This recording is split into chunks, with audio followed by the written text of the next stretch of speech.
So, let's start with the first example problem. This is a problem related to thermal stress that occurs in a round bar fixed at both ends.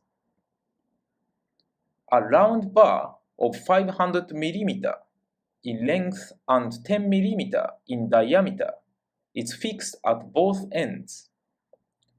The temperature of this round bar is raised from 20 degrees to 150 degrees. Find the thermal stress in this bar. The problem is to find the thermal stress generated in this round bar exposed to a rise of temperature.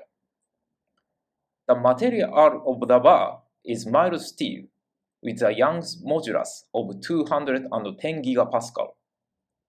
The linear coefficient of thermal expansion of the material is given as 11 micro per Kelvin. The bar tries to stretch as the temperature rises. Then, the stretching is constrained at the walls on both sides. Then, this situation generates stress in the rod. This is the core of the problem. The first step is considering the Hooke's law on thermoelastic problem as explained earlier. Here, thermal strain and elastic strain is associated with thermal stress, sigma 0, Young's modulus, E, and the total strain, epsilon. You can see that the gap between total strain and thermal strain is proportional to the thermal stress, sigma 0.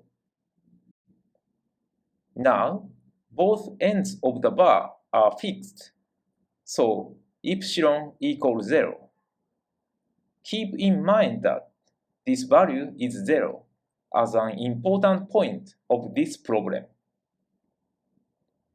By transforming this equation, we can derive that the equation to calculate the thermal strain. On the other hand, this thermal strain is defined by the temperature change, delta T, and the linear coefficient of thermal expansion, alpha. So, alpha delta T is the thermal strain, and we get the equation. Now again, let's think about the value that we want to find. It is thermal stress, sigma 0, the thermal stress generated in the bar. You may confirm that sigma 0 is unknown quantity. So, we derive the following equation by organizing the above equation about sigma 0. Now, we are inserting each value into the equation. Young's modulus is 210 gigapascal, where giga is 10 to the power of 9th. The linear coefficient of thermal expansion is 11 micro per Kelvin, where micro is 10 to the power of minus 6. The temperature change is the gap between 150 degree and 20 degree, which is 130 degree. As the result of this calculation, we derive the value minus 300 multiplied by 10 to the power of minus 6.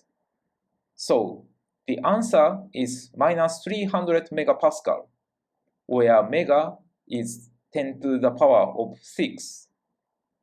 Since the sign of the stress is negative, we can see that this thermal stress is a compressive stress.